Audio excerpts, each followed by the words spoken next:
Over the years of Rainbow Six Siege's history, we have seen many operators come and go from the pick rate charts. However, the operator I'm talking about today would quickly be forgotten in their role immediately after release, and they would only gain traction for a reason completely outside of Ubisoft's intended use. So follow me as I tell the story of Rainbow Six Siege's Forgotten Roamer. The start of today's story brings us all the way back to Operation Void Edge's release on March 10th, 2020. This season brought two new operators, Iana the Attacker and Oryx the Defender, and it brought the rework to Oregon as the new map.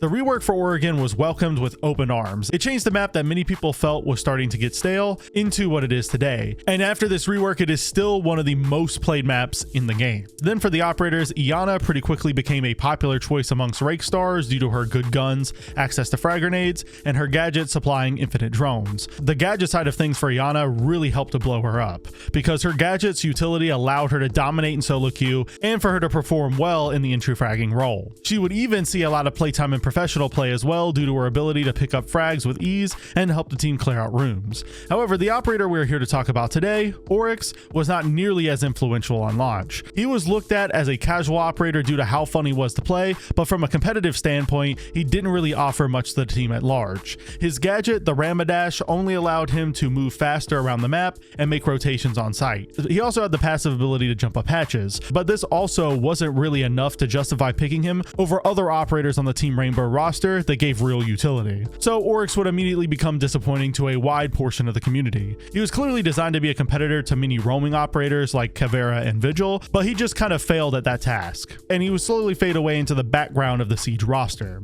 Due to the severity of the situation, Ubisoft would make multiple attempts at correcting this issue going forward, and the first of those changes would come along just one season after Oryx's release in Operation Still Wave. Operation Still Wave would release on June 16th, 2020. And this season would become infamous for how strong its operators were.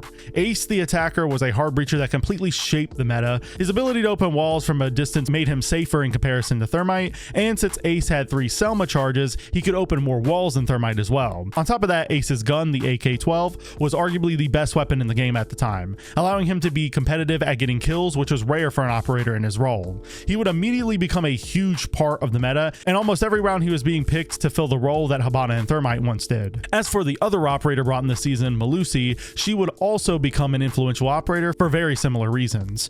Her gadget, the Banshee, was an incredibly strong trap that would slow attackers down significantly. When an attacker entered the range of these traps, their screen would shake, a loud audio cue would play, and their movement would be slowed. This was obviously overpowered, and since they were bulletproof on top of all of that, it allowed Melusi to burn a lot of utility off of the attackers, on top of getting a lot of intel and slowing down the attackers, as I mentioned. On launch, she also came with the T5 SMG and the RG15 pistol, which was a strong loadout for picking up frags, and she was a 3-speed on top of everything else. Melusi really was the perfect operator, and this really did add a lot of insult to injury considering the fact that just the season prior, Ubisoft released Oryx in an incredibly weak state. And speaking of Oryx, as you'd likely expect, in this update, he wasn't so lucky in the balancing changes front. However, Ubisoft was definitely aware of this, which is why in this patch they decided to cut the damage he took when dashing through walls in half. They gave him a bulletproof camera as a secondary gadget option, and they'd give his MP5 an angled grip. As you can probably tell based on how lackluster Oryx already was on release, these changes weren't nearly enough. So in the mid-season patch of this update,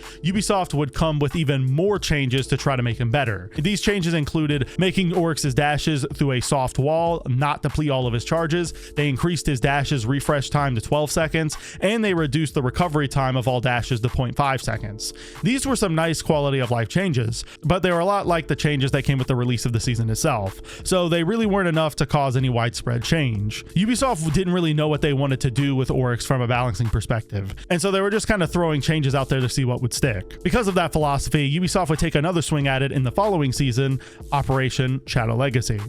Operation Shadow Legacy would release on September 10th, 2020, and the new content it provided was interesting to say the least. Instead of bringing 2 new operators, the standard we were used to expecting up until this point, Ubisoft decided to instead bring 1 licensed operator. But to make up for the lack of this standard they had set, a ton of other forms of content came along with the season. Some examples of this include the variety of new weapon sites like the 2x, 3x, and 1.5x, the addition of the secondary hard breach gadget, Ping 2.0, Thatcher's rework, the Chachanka rework, the introduction introduction of map bans to ranked, and much more.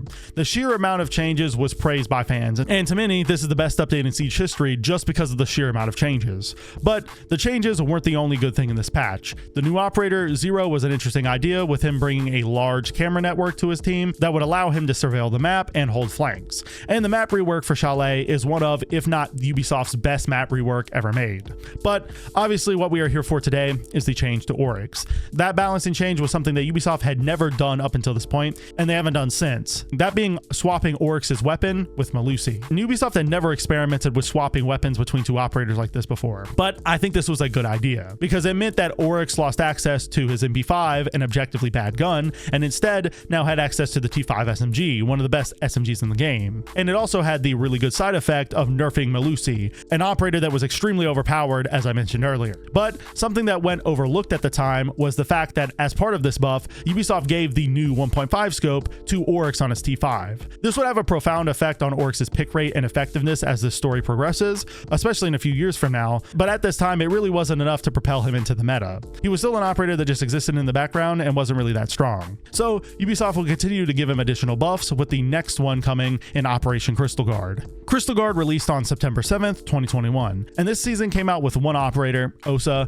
3 small map reworks, and a lot of balancing changes. The operator Osa brought her unique gadget, her glass Talon shields, onto the attack, and she also brought a great loadout to boot. She was a somewhat hard operator to learn due to her difficult to use gadget, but she still contributed greatly to the game at higher levels. However, what we are here for today is obviously the balancing changes. This season saw the removal of the operator armor system and replaced it with additional HP, allowing players to visually see the difference between 1, 2, and 3 armors. This season also brought 4 new operator reworks. The Twitch got access to a second regular drone that was equipped during the prep phase, and her drones were given the ability to jump. IQ got the ability to use the Ping 2.0 system, the 2 ping devices she sees with her gadget. Mute's jammer area of effect became spherical instead of cylindrical, and Fuse's cluster charges were given the ability to go through reinforcements. And what came Oryx's way was a significant increase in the speed at which he could jump up patches. This was another good quality of life change for Oryx, but once again, even after this change, he was still somewhat of an outcast. Few rosters were using him, and he wasn't very popular in ranked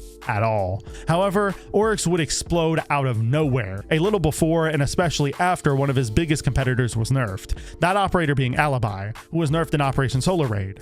And what that nerf was her losing access to the 1.5x optic.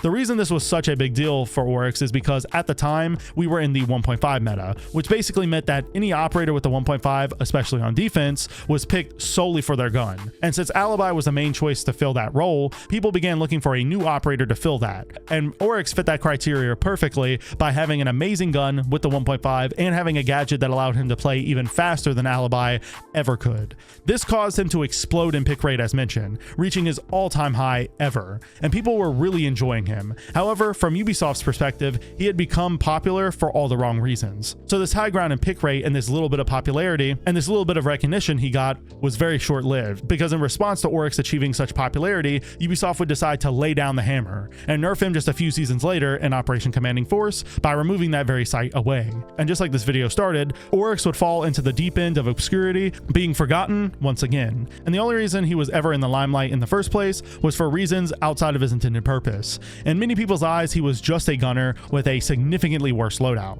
Ubisoft would make a few small attempts at making him more viable, like making his hatch jump animation even quicker, but none of this would really help him, and it would result in him falling into the position he is today, as Rainbow Six Siege's Forgotten Roamer. Anyways, hopefully you guys enjoyed today's story of Rainbow Six Siege's Forgotten Roamer.